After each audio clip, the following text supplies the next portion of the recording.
And so what we're going to discuss today is basically the Schwarzschild solution. And the Schwarzschild solution is the simplest black hole solution that we will find in general relativity.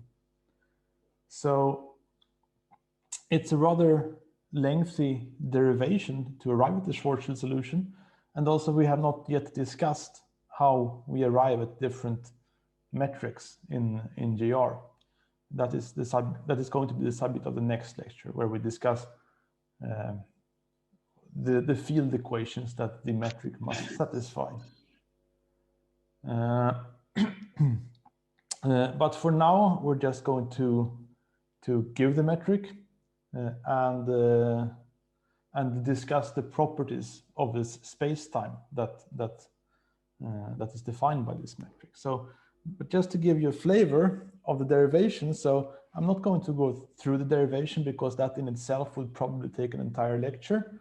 But this here is the lecture notes, and the entire derivation, starting from what we will discuss next week, is in here. So let me just mention the basic assumptions. The first assumption is that we have a spherically symmetric spacetime. So that is essentially that we can write our line element as this, where we have the t-coordinate, we have a radial coordinate, and then we have a spherical part. This is the spherically symmetric part. So here we have a parameter r, which is essentially related to the area of each spherical shell. The spherical shells are labeled by this r coordinate, and the omega here is given by the omega square. That's the standard metric on the unit sphere. So it's going to be d theta squared plus sine squared theta d phi squared. Once we have that, we can insert this, and we're going to see that if we have a vacuum solution to the Einstein field equations, that is to say we have no matter or energy in our space-time, then the Einstein's equations that we want to solve are going to boil down to the Ricci tensor being equal to 0. And if we follow through on the entire computation, you see it's a rather lengthy computation. We're going to finally arrive at this line element, which I will also write down shortly. And it's going to turn out that there is also a theorem called Birkhoff's theorem, stating that this is going to be the only solution, the only possible solution that has this spherical symmetry,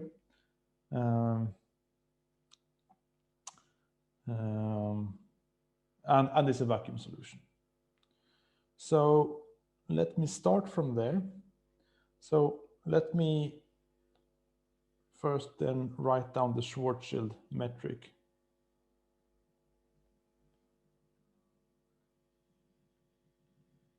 Now, just a bit of historical trivia. So when Einstein first discovered general relativity and his field equations, he was of the impression that nobody would ever find an analytical solution to this. However, there was a guy called Carl Schwarzschild who essentially found this spherically symmetric solution. I think it was in 1918, while he was fighting in World War I in the trenches.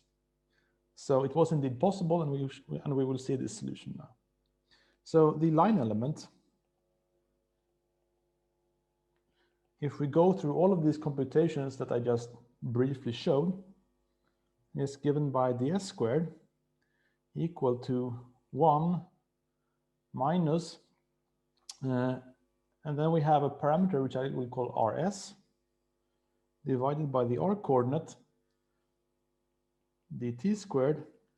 And then we have the same thing, but 1 divided by it in front of the dr squared. And finally, we have this spherical part, r squared d omega square. So this parameter, this rs, is called the Schwarzschild radius.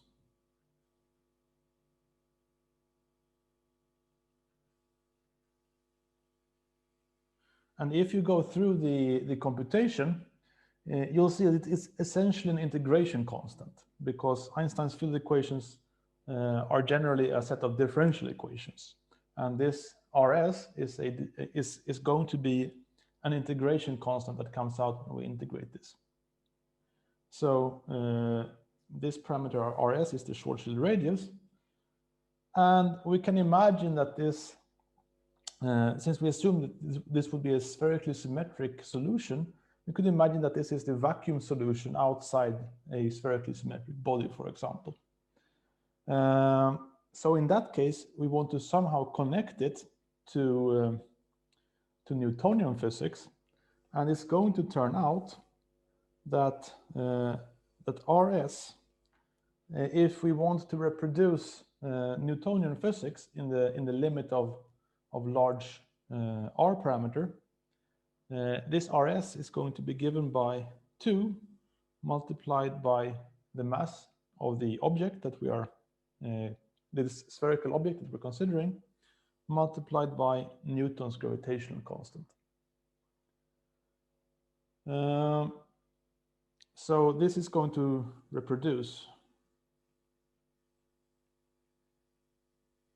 We will see this when we discuss the weak field limit later on as well. It's going to reproduce Newtonian physics, Newtonian gravity, as R, or when R is much larger than the Schwarzschild radius. So that's the Schwarzschild metric. So a few things that you will notice here. This spherical part of the Schwarzschild metric, it's rather trivial in the sense that it's nothing else than a metric on a sphere. If you fix the r and t coordinates, what you're left with is this sphere with the radius r. However, if you look at these two terms, which describe the t direction and the r direction, you will see a few peculiarities. In particular, you will see that this function 1 minus rs over r, it's going to be 0 whenever the parameter r is equal to the Schwarzschild radius. And that means that this metric, or this spacetime, has a singularities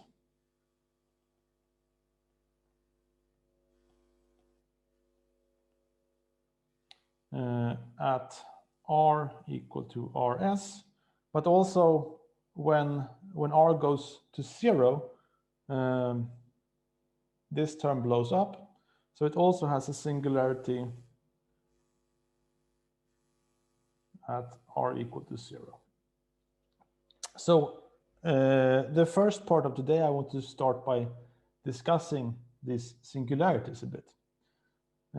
And as it's going to turn out, the singularity at r equal to rs, that's actually only a coordinate singularity, in some sense similar to r equal to 0 in polar coordinates in the Euclidean space, for example. Whereas the singularity at r equal to 0 is actually a singularity of this space-time.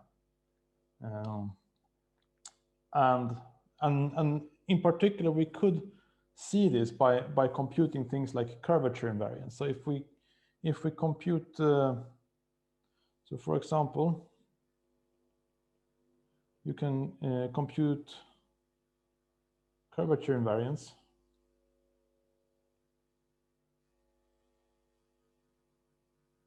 So scalars such as r mu nu lambda sigma, r mu nu lambda sigma. That's two order 4 tensors contracted together, rather it's the same order 4 tensor contracted with itself.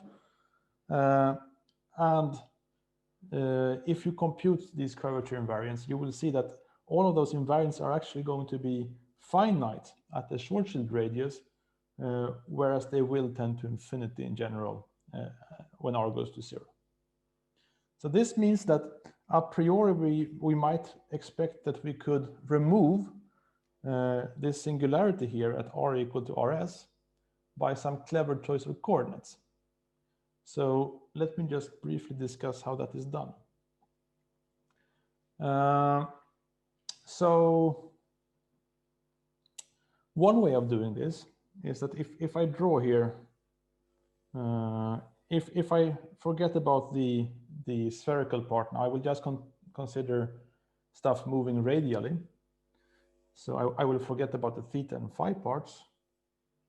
If I draw here, draw the time direction, or the t direction, and we draw the r direction, we have here, let's take this color. So we have this Schwarzschild radius somewhere like there. I can look at the light-like geodesics here, and if I look at the light-like geodesics, they are all going to look something like this. If they are going towards the black hole, they're just going to be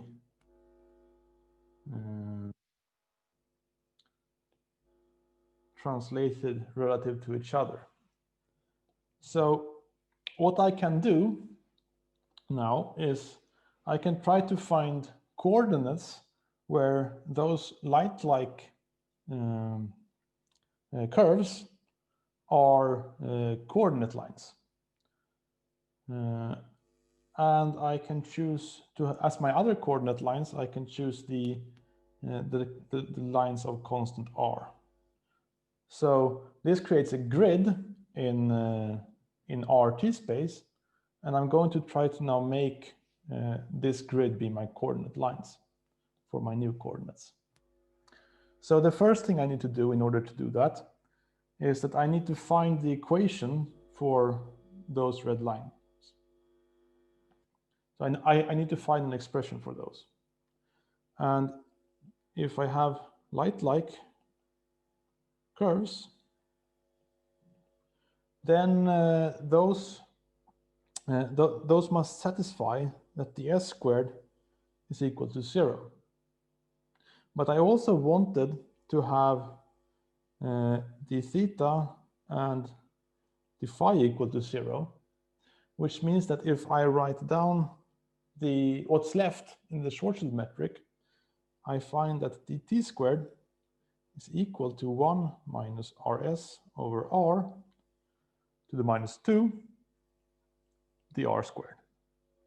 And since I know now that if I want to have curves that decrease the r as t increases, I can just say that this is the t equal to minus 1 minus rs over r to the power minus 1, the r, where I have chosen the minus sign because I want r to decrease as t increases.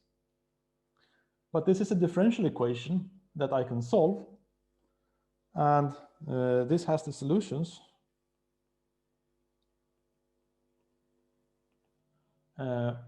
Which is that t is equal to some constant c0 minus r minus rs, and the logarithm of r minus rs divided by rs. So these are this family of curves, of these red curves. So light-like curves going towards the black hole, which is this region where r is smaller than rs. So this means that this constant is going to tell us on which of those red curves we are. So I'm going to call this constant, I'm going to call it u, and I'm going to use it as a coordinate, which means that I can solve here for u and put it equal to t plus r plus rs log r minus rs divided by rs. So that's going to be one of my coordinates. The other coordinate Well, I wanted to have the curves of constant r be coordinate lines. That means I also need to put the other coordinate. I'm going to use capital R, and I'm just going to put it equal to R. Because if I fix now this capital R, that means that that all that changes when I change t is that I go along these lines. So the green lines are actually going to be the coordinate lines of the coordinate u, and the red lines are the coordinate lines of the coordinate capital R. Now, if I do this coordinate transformation, what happens with the metric is the following. So I get that ds squared is now going to be equal to 1 minus rs over r, the same function that we've seen before, du squared, then minus 2 du dr minus r squared d omega squared. So what this means is also that if we now look at these components, so this goes to 0 when r goes towards rs, right? That's still the case. However, in that case, we're still going to be left with this term. And this term is not singular. So the metric in itself is not going to become singular when r goes to rs. And it should be a capital R here, because we did change the coordinates. So using this coordinate transformation, we have now transformed the original Schwarzschild metric to a form where there is no singularity at r equal to rs anymore. Any questions so far?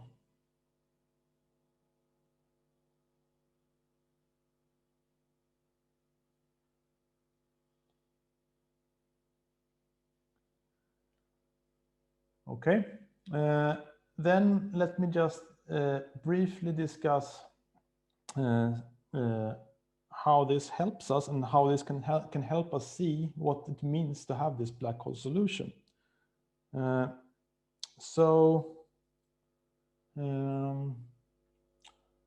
First of all, let's discuss the light cones here in these new coordinates. So light cones in, and I did not mention, but these are called Eddington-Finklestein coordinates. So Eddington-Finklestein coordinates. Now it's just a coordinate change from the Schwarzschild coordinates. So we still are describing the same space-time. It's just that we can now extend our solution while the Schwarzschild coordinates are not valid over across r equal to the Schwarzschild radius, the Eddington-Finklestein coordinates have no problem describing this. So here we can actually extend our solution all the way down to r equals to 0.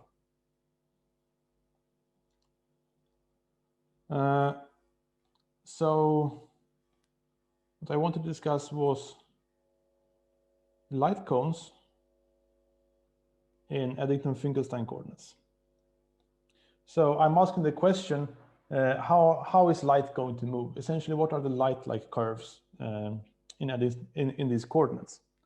So in order to look at that, and I'm still going to look at radial motion, we look at ds squared equal to 0.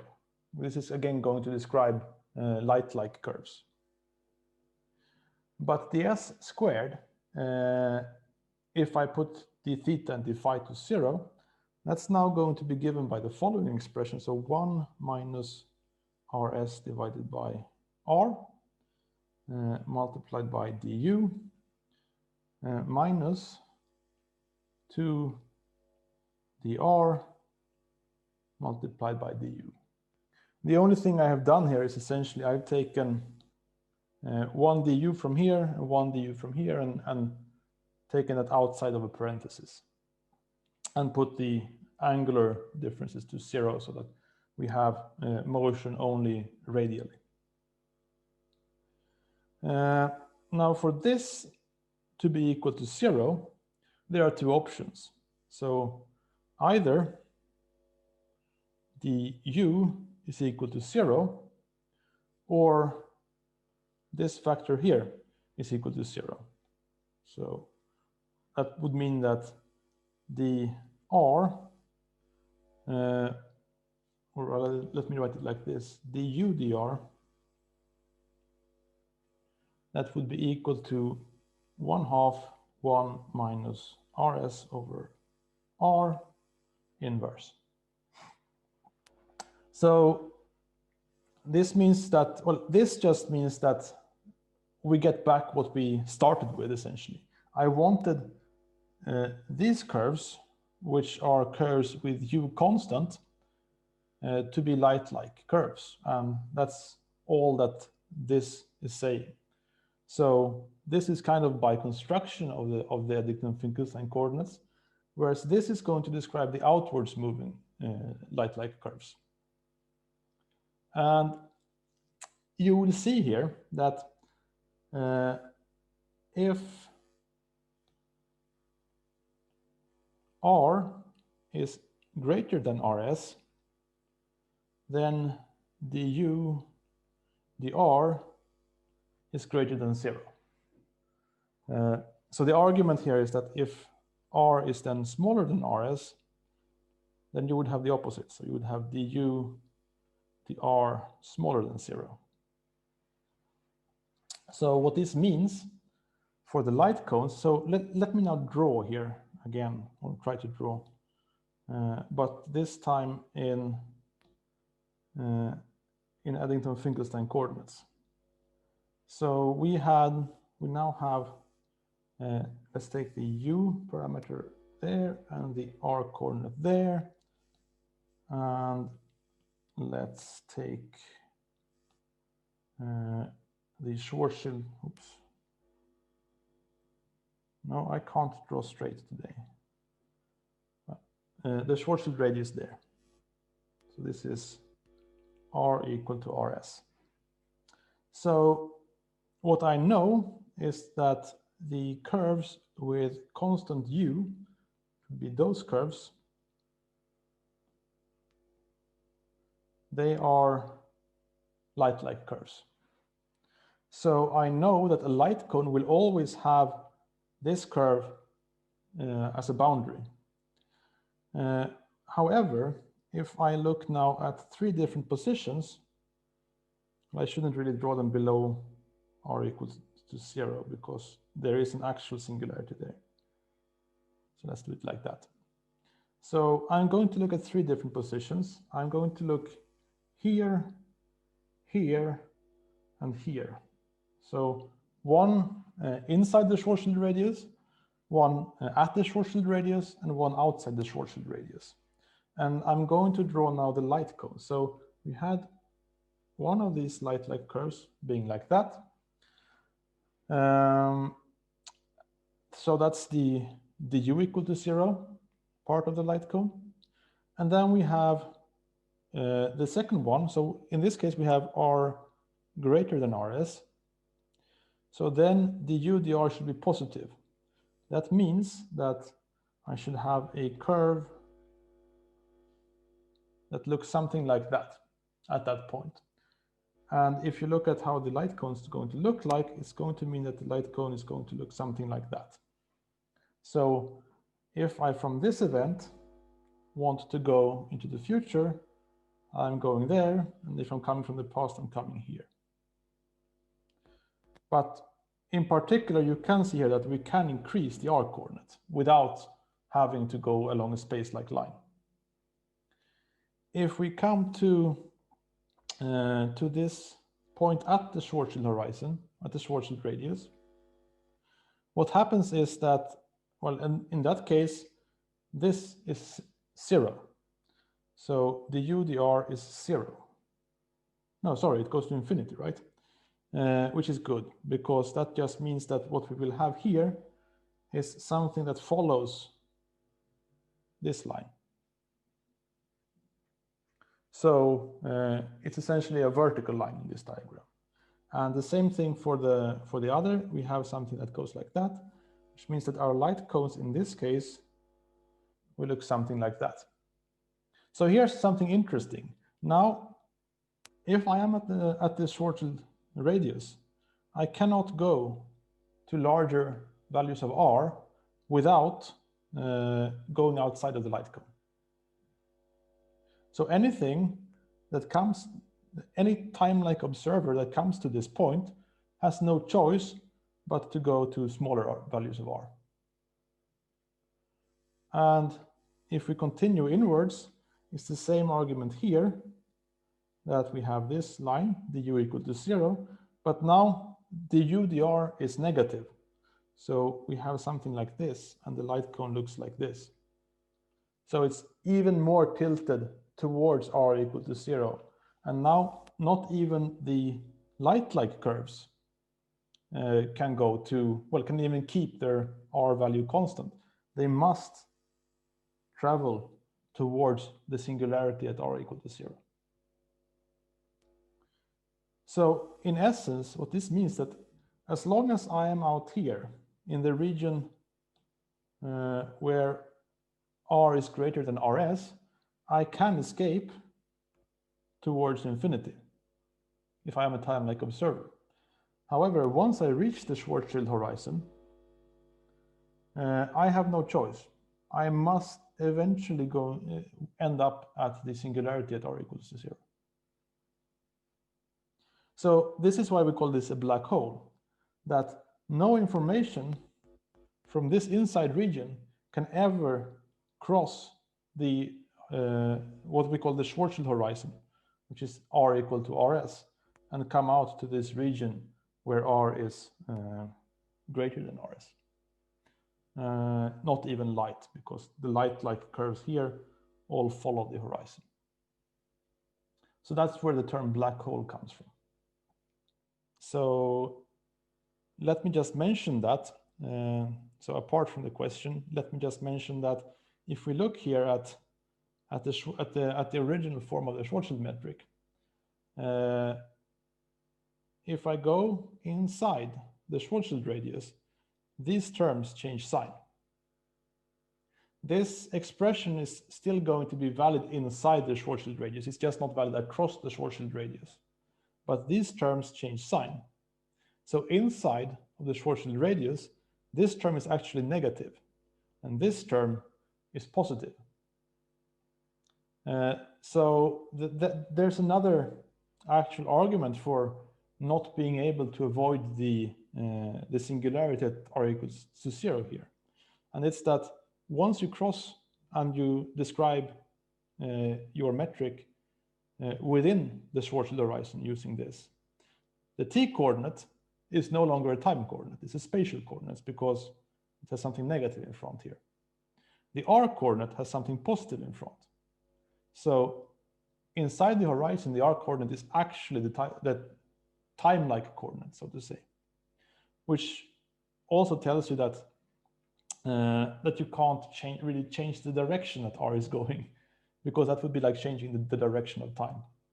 So that forces you to move towards smaller r, which is the same to say that it forces you to move towards the singularity.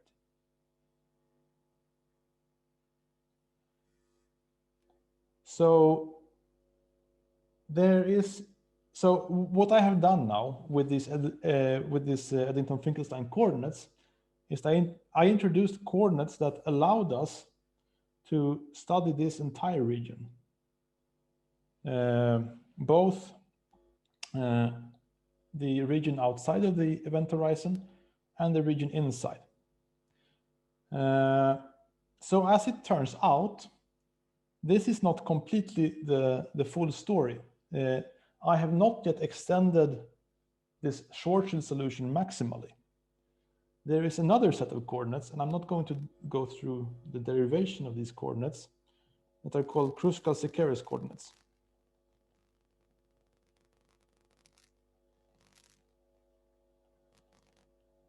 I'm just going to write down the coordinate expressions for those. And I'm going to call them capital U and capital V. And they're going to have a similar form. It's going to be given by R divided by RS minus 1. And then the square root of that, e to the R divided by 2RS.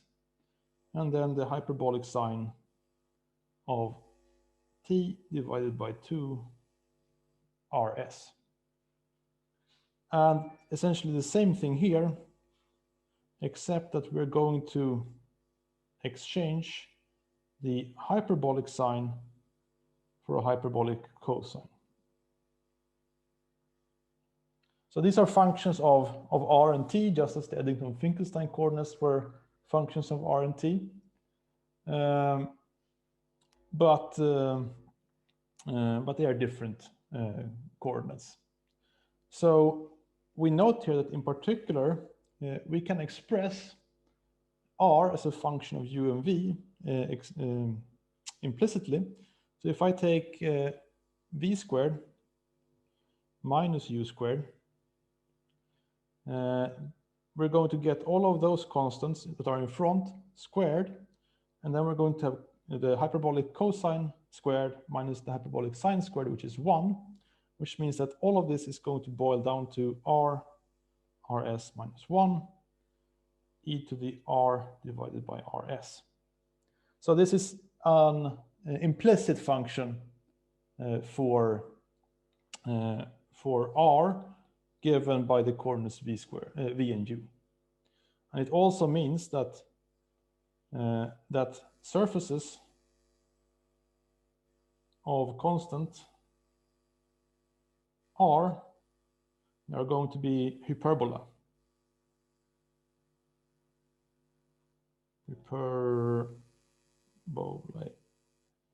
in the UV plane. Because if I fix R, I fix this, and that I then have the equation for hyperbola in the UV plane. However, this was not the main point. The main point was that if I do this, I get the metric element. So the line element in Kruskal-Szekeres coordinates, it takes the following form. So it's 4R3, RS3, sorry, divided by R, e to the minus R divided by RS, du squared minus dv squared minus R squared d omega squared. And again, remember here that R is an implicit function of U and V. And so if we again think away this part, the spherical part, we see that the line element in the U and V directions, if I put ds squared equal to 0, then this must be equal to 0, which means that for light-like curves that are radial, so no motion now again in the angular directions, we have that du is plus minus dv. So those are our two options. So that means that our light cones are always going to be looking like this, with a 45-degree angle here, if we draw U and V with the same scales. So all light cones are going to have the same shape everywhere in this coordinate system. We also see that if we put R equal to 0 in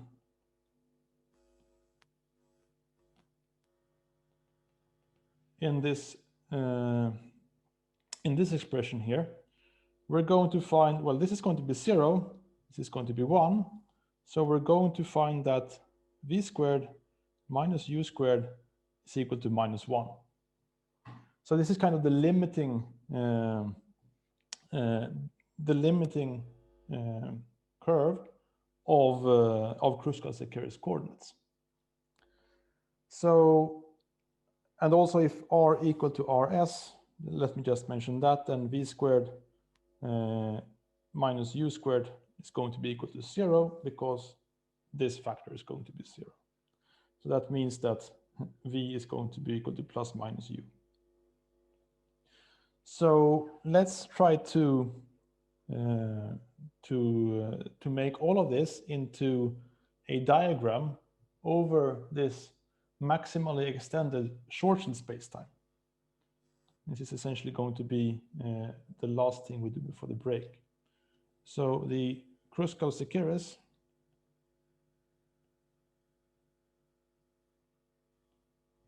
spacetime. Now I'm only drawing 2 dimensions, but what you have to imagine then is that for each point that I draw here, you attach a sphere of radius r. So let me see how well I can draw this. So we're going to have the coordinate axis like that. So we have the coordinate axes for v and u, the Kruskal-Szekeres coordinates. So let me now draw into this diagram the curves where r is equal to the Schwarzschild radius. And we know that this is going to be the curves where v is equal to plus minus u. So in effect, oops, try a straight line. It's going to be this curve, and it's going to be this curve. Let me just move them so that they actually cross the origin in the correct place. So these are now our light-like curves, or rather they are light-like curves because they should have the correct correct slope if I had drawn them correctly. So the hyperbole where r is equal to 0, that's going to have u positive. Well, u is going to be larger than v because this is going to be negative. So it's going to be both in this region here, we're going to have one of them, and in this region here, we're going to have the other. So we're going to have a hyperbola that looks something like this, and something similar down here. So in this region, that region does not belong to the spacetime because this curve is r equal to 0, and we know that we had a singularity there, a true singularity, because the curvature invariants diverge there. So as it turns out, let's now number these regions here. So I'm going to number this region 1, this is region 2, this is region 3, and this is region 4. The original region, so if I look now in region 1 here, so this is this region, we have that in this region, r is larger than rs because these curves were r equal to rs. So let me also draw the curves now of constant r.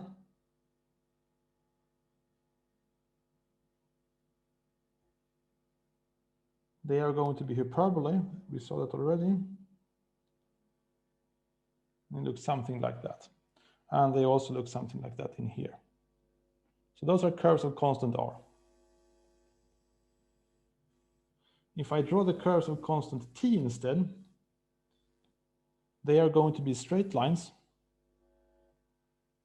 They're going to look like this. And also inside. So these are curves all of constant t.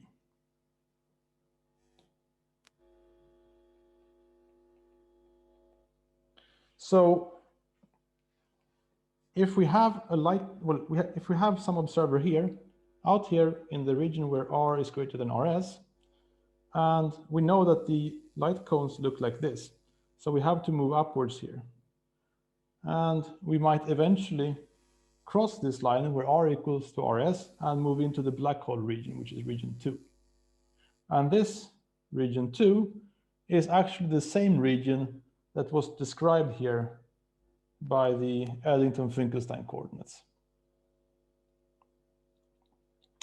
This region here, region 3, we would have found if instead of looking at the forward inwards going, or rather instead of the inwards going light-like curves, we would have looked at the outgoing light-like curves and extended our space-time like that when we did the Eddington-Finklestein coordinates. So this region is what is called a white hole.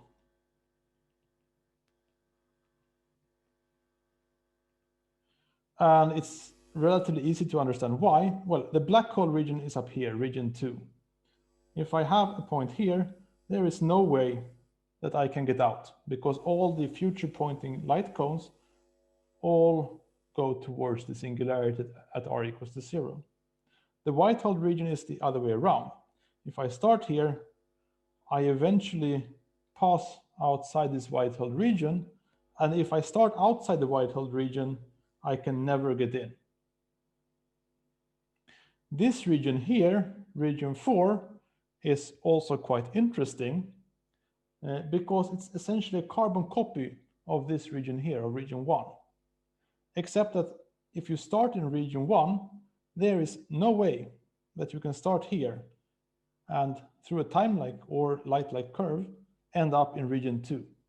So it's a carbon copy. It's a mirror universe of the universe that exists out here. So this is the maximally extended Schwarzschild spacetime. When we use Kruskal-Szekeres coordinates, we describe this entire spacetime that has this structure. However, one thing that should be noted here when we say this is that this is probably not going to ever describe a real physical black hole. And the reason for this is that the basic underlying assumption here was that we have a vacuum solution. And the Schwarzschild solution is only going to be a vacuum solution outside this matter distribution that creates it. So what would happen typically if you have a gravitational collapse instead, so that you create the black hole through this kind of gravitational collapse mechanism, is that you would start at early times. You would start with some matter distribution. So you would have something like this, and you would start with a matter distribution that takes up some radial part. And then as it collapses gravitationally, this matter distribution is going to fall in radially. So if we do this, if we mark this area, in this area, we don't have a vacuum. Oops.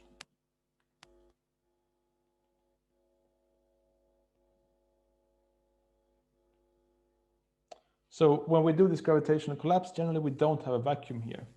However, outside of this distribution, so in all of this region here, we have vacuum.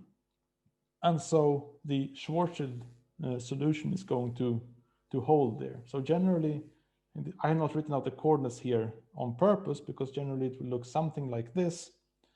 At some point, you cross the Schwarzschild radius of this, and you will get some structure like this, and this would be your black hole region.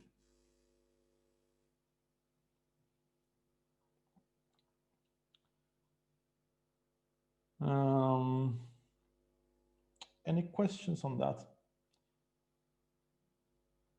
It's a lot of, I mean, this fully extended spacetime can be rather difficult to think about in the beginning,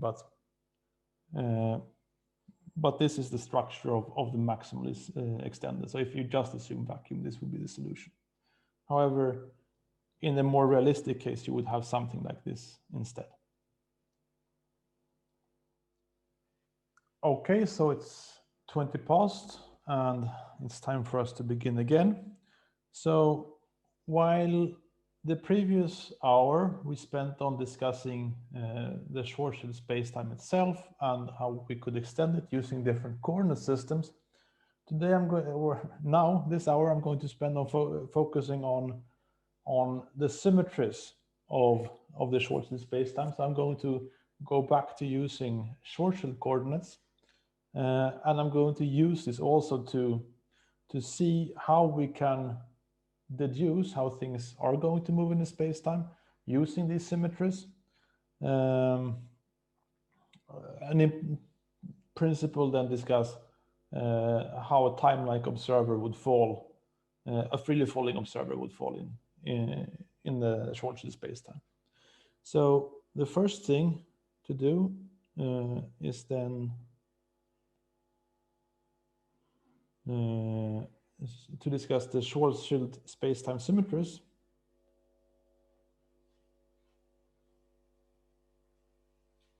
And as we discussed, I think it was in lecture 4, we discussed killing fields and how they relate to the symmetries of a space. So this is exactly what we are going to do now. We're going to look for the killing fields of the Schwarzschild space-time. And as I mentioned earlier, or last hour, a basic assumption in deducing the Schwarzschild space-time was that it should have spherical symmetry.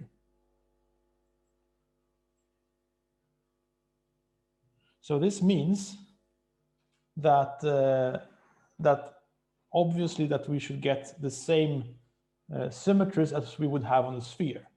So for example, we should be able to rotate this space-time in the same way that we would rotate the sphere, and we should get the same space-time back. So the easiest such rotation, if we introduce the standard spherical coordinates, is to use the coordinate direction d phi. So k equal to d phi is a killing field. And it corresponds to rotations.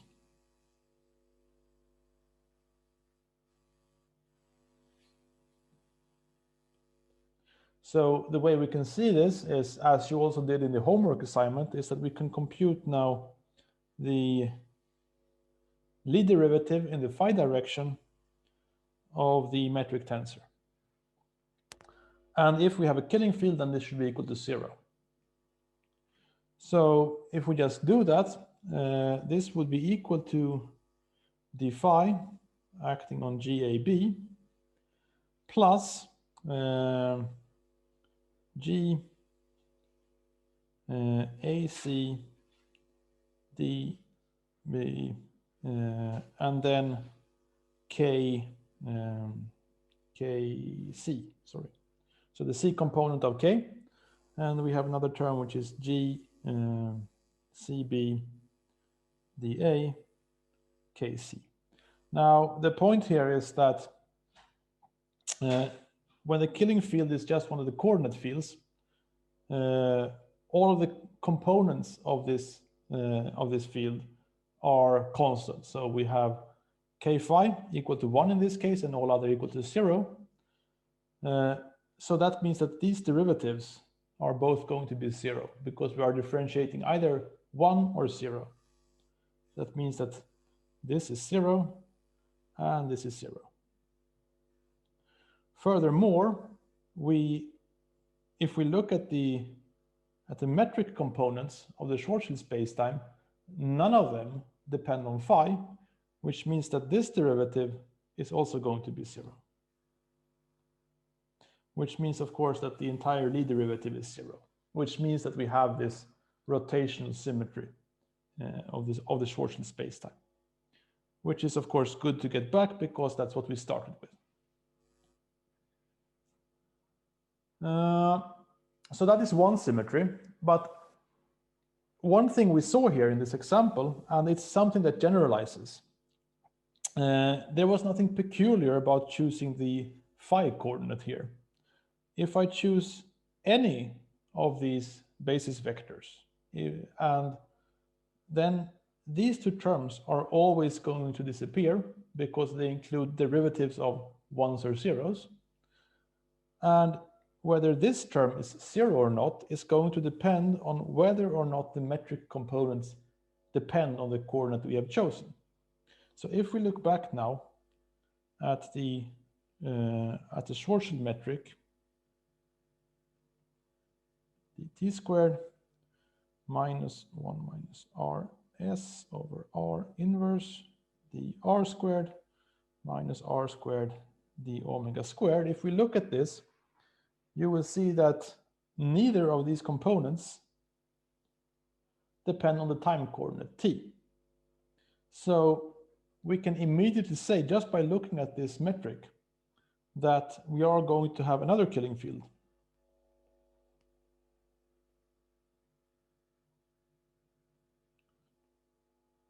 Have a killing field k equal to dt. And this, of course, is going to correspond to time translations. So we're going to be able to just translate in time, going from t to t plus some constant. And we're going to get the same space-time back. And we can say that just because neither of those components depend on the coordinate time t. So this is yet another symmetry of the Schwarzschild spacetime. It's time translation invariant.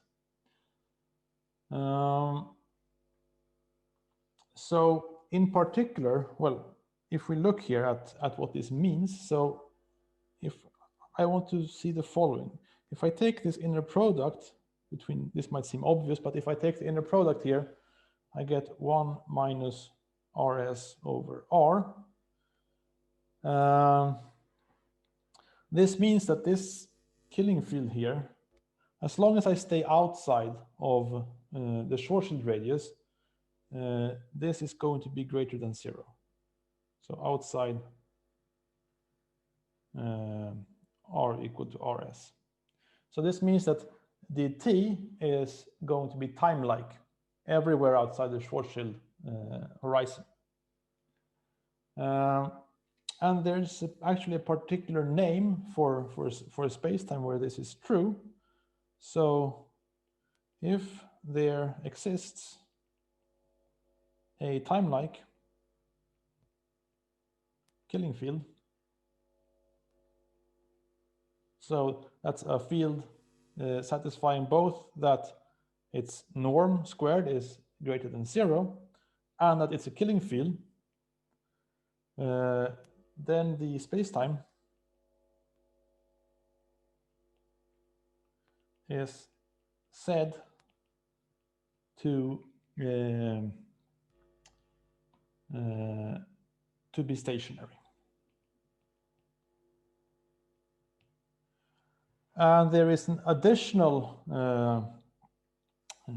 definition, which is that if we can also find coordinates so that we avoid cross terms between this time coordinate and the spatial coordinates, this is not always true in a stationary space-time, but if we can find such coordinates, which we have already found in the Schwarzschild case, it's said to be a static space-time.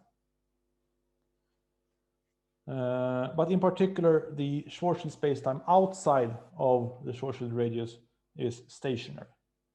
That is to say, we have this time translation symmetry under which the spacetime does not change. So, as I remember, someone noted this in the lecture we had on killing fields, that if you look at at classical mechanics and Noether's theorem, if you have a symmetry, there is a corresponding conserved quantity. And this is still going to be true here. We just have to find out what that conserved quantity is.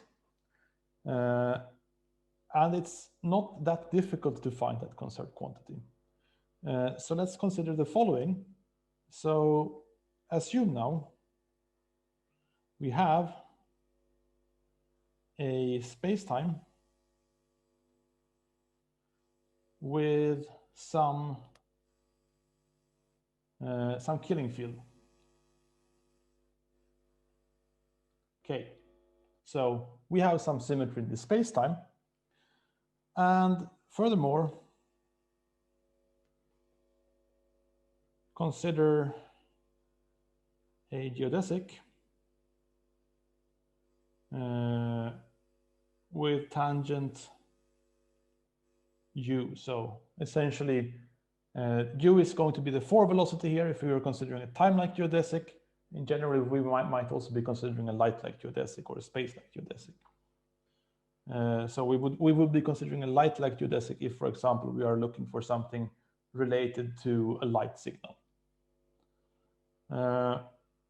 And then let's look at the following. So let's take the derivative along the geodesic. So along the geodesic,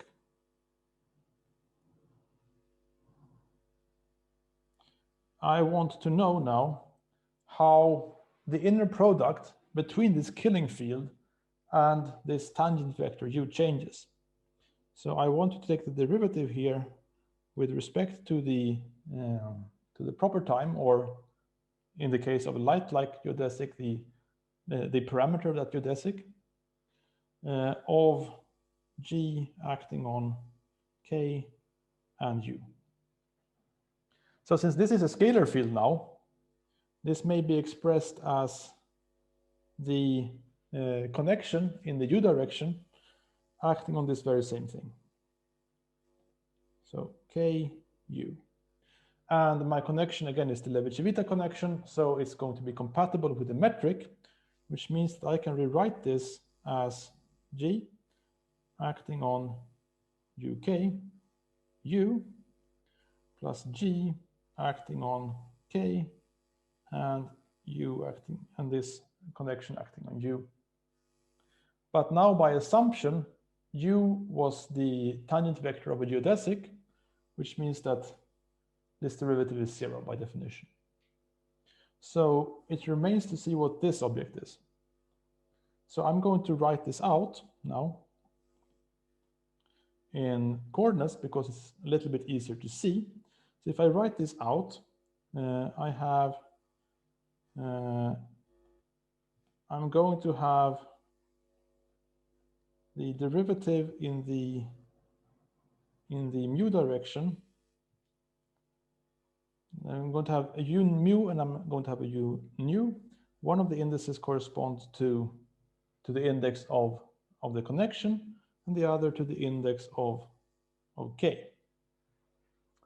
But what we see now is that if you go back to when we discussed killing fields, this thing here, in order to be a killing field, this is equal to minus nabla nu k mu. So this is antisymmetric, whereas this u mu u nu is symmetric under the exchange of mu and nu. So we have something symmetric contracted with something antisymmetric. So this is 0. So what we just found out is that the derivative along the geodesic of the inner product of the killing field with the tangent vector of the geodesic is 0. So that of course means that whatever this object is, the inner product of the killing field with the tangent vector of the geodesic is going to be a constant along this geodesic.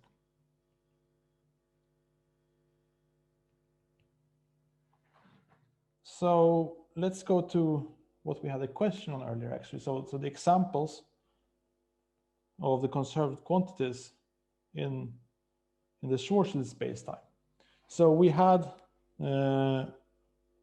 k equal to dt. That was so in the Schwarzschild spacetime.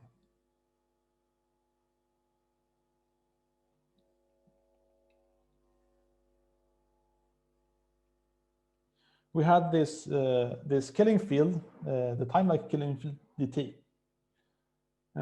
So this then means that if we have a geodesic, we're going to have a conserved quantity. So let's take that, and a geodesic, which I'm going to call gamma.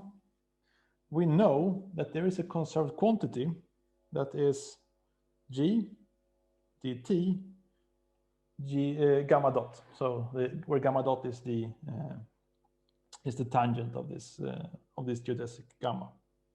And I'm going to call this, for reasons that will become apparent later, I'm going to call this the square root of 2e, where e is a constant.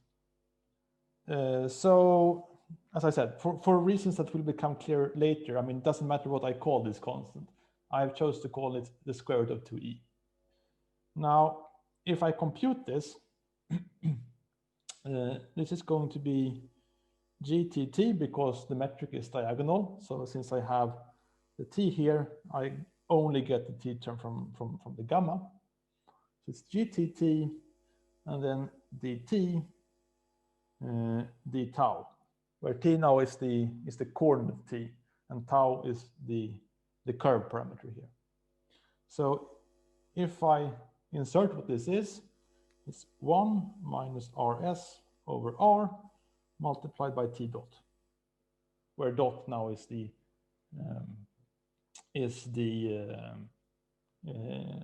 derivative with respect to proper time. And we can in some sense call this energy. It's not going to be really the energy that you would expect classically, but it's related to time translations. So we're going to put it into quotation marks and call it energy for the time being. And you can verify with the Euler-Lagrange equations for the geodesics that this is actually going to be a constant of motion. The other one we have was for k equal to d phi, and the same geodesic, or well, it doesn't matter which geodesic, but let's take the same geodesic.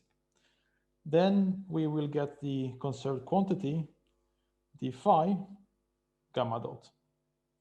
And I'm going to define this as minus L, or rather, let me do this. Let me put a minus sign in front of this inner product. If the inner product is conserved, then of course minus the inner product is also conserved. I'm going to call this L. And as it turns out, if you do this math, what you end up with is r squared sine squared theta, that's just g phi phi, multiplied by phi dot. And we can see that if we also restrict ourselves to motion in the plane, theta equal to pi half, and the argument for that is essentially the same as you would have in Newtonian physics, then the sine squared here is equal to 1, and we get r squared phi dot. And you will maybe recognize this as angular momentum, or rather the angular momentum per unit mass, if proper time was to be identified with somehow with the classic time. But it reminds us of the regular expression for angular momentum, at least. So indeed, we have similar things in the Schwarzschild spacetime as we did have in classical mechanics, where we have rotational symmetries. We get something that looks like angular momentum, and for time translations, we get something that we kind of identify with energy. Okay, so the question is, how can we use this now to describe how things would freely fall in this Schwarzschild spacetime? Well, let me first note that there is yet another constant of motion. So another constant of motion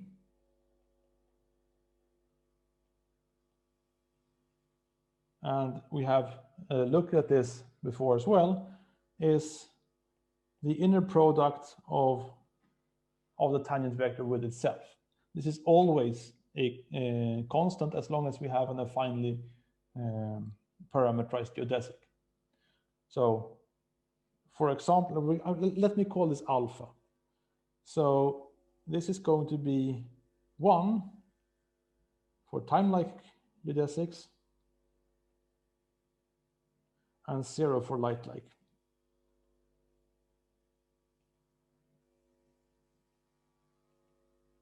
But let me call it alpha just to have it a bit more general for the time being.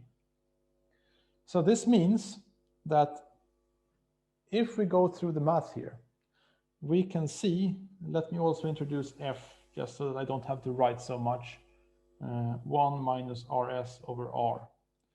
If I introduce this, then this alpha is going to be equal to f times t dot squared minus 1 over f r dot squared minus r squared phi dot squared. And again, I'm still looking at the case where I only have motion in the plane theta equals to pi half. However, I can now use the fact that I had those two constants of motion. And if I insert them here, what I end up with is 2e divided by f. So here's the reason why I had the square root appearing. It's because I wanted e to appear as not squared here. Minus r dot squared divided by f minus L squared divided by R squared, and this was equal to alpha, right? Now, this is a differential equation only for the R coordinates in terms of the proper time. So I'm going to rewrite this now. Essentially, I'm multiplying by f and dividing by 2 everywhere. So multiply by f over 2. And then I'm just going to make a few rearrangements, and what I will end up with is e minus r dot squared over 2 is equal to, and let's get this right, 1/2 alpha plus L squared over R squared, 1 minus RS over R. Now, this looks strangely familiar, right? I mean, if you look at what I have here, it's some E, some energy. And then I have R dot squared divided by 2. Now, that looks surprisingly similar to a classical kinetic energy per unit mass. That would be mv squared divided by 2. Now, it's not really that, because what I have here is a derivative of just some coordinate divided by square divided by 2. It's not really a physical kinetic energy, but it has the same mathematical structure as that. And on the right-hand side, I have something that depends only on R. So this would be something like, in classical mechanics, a potential. So I can call all of this that appears here, I call V of R. And once I do that, solving this system is exactly the same as solving a classical mechanical system with this potential per unit mass. Okay, so I mean, this is essentially now, we're back to something that we're used to solving in, I mean, an equation that we're used to solving in classical mechanics. We have a one-dimensional system, we just have the R coordinate left, and we have it as a function of proper time. So we can kind of make the same kind of arguments just using this potential as we can do in classical mechanics. So let's discuss now the geodesics in the Schwarzschild spacetime.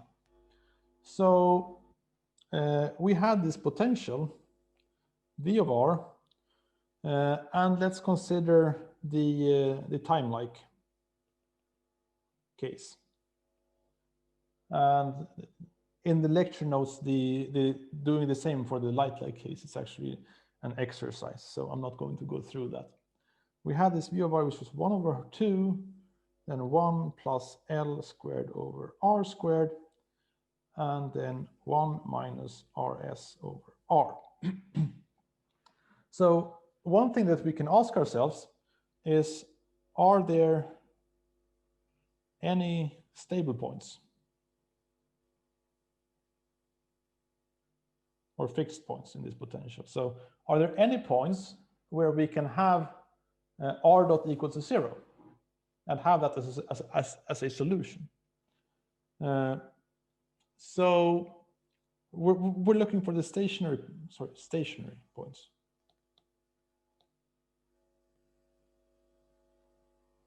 So that we can sit at that point and not move anywhere. So that would correspond to circular trajectories in this space-time. So we're looking for V prime of R equal to 0. And if you look at the structure of this potential here, we see that it's a third order polynomial in 1 over R, which means that that if we look at the derivative, it's going to have generally 2 solutions. So 2 solutions. And if we compute what those solutions are, we're going to get R equal to L squared divided by RS, then 1 plus minus the square root of 1 minus 3 RS squared over L squared. Now, to arrive at that point is just maths, and I'm going to assume now that you know how to differentiate and put the derivative equals to 0. But the interesting thing to note here is that these solutions are real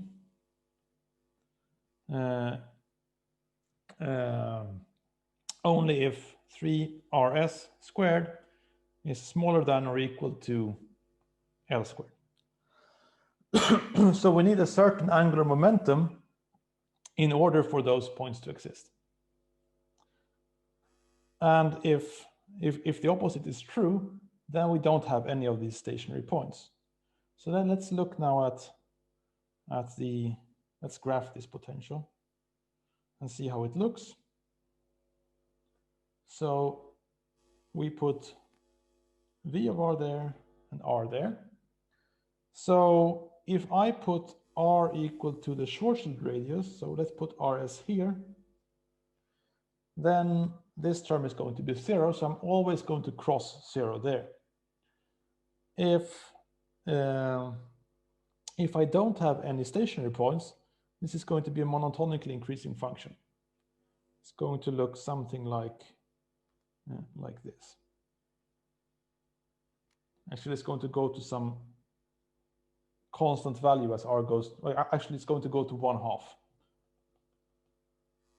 right? As R goes to infinity. However, so this was the case. 3RS squared is greater than L squared. So then there is essentially only one thing that can happen. So let me draw here. This is the Schwarzschild radius. So, or rather, there are 2 things that can happen, depending on which energy I have. So if I have E lower than 1/2, so if I'm down here, then what's going to happen, regardless, I mean, I must start outside here. If I start moving in this direction, then this is going to be a turning point where I turn back and I fall down into the black hole. So regardless of where I start out, if I start out with an energy E, which is lower than 1/2, I end up inside the black hole. However, if I start out up here, if I have an energy which is more than I need to escape to infinity, if I start moving in that direction, I'm just going to escape to infinity. However, if I start moving in that direction, there's nothing stopping me from reaching the black hole and reaching the singularity. The more interesting case is to look at what happens when we do have this situation. So let's look at something that looks something like this. So we have two stationary points here. Now several things can happen. If we start out below this, but inside of this point, it's the same thing as we had before. You can go up here, but you will eventually end up in the black hole. However, I can now have two different situations with an energy that is larger than this value really, but I start out somewhere in this region. Either I am up here, in which case I can go in like this and I turn around at the turning point here and I go back towards infinity. So that would correspond to an unbound orbit. In classical gravity, that would correspond to the hyperbole that we have in classical Newtonian gravity. So an unbound orbit. The difference is that if I increase the energy, I also, again, end up in the black hole region. So in the classical Newtonian case, you would have something that looked like this, right? So that would be the angular momentum barrier that would prevent you from going into going in towards r equals to 0.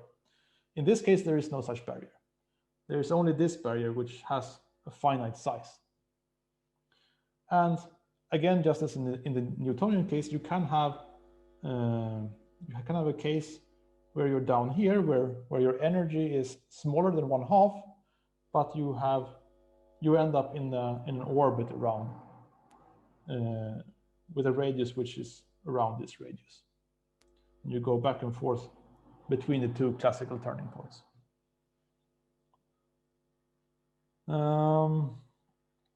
So that's the discussion on the different possible time-like solutions. And there are some interesting cases where you have when you look at the light-like solutions as well. But we're not going to discuss them now because we don't have time. But it can be interesting if you want to look at it.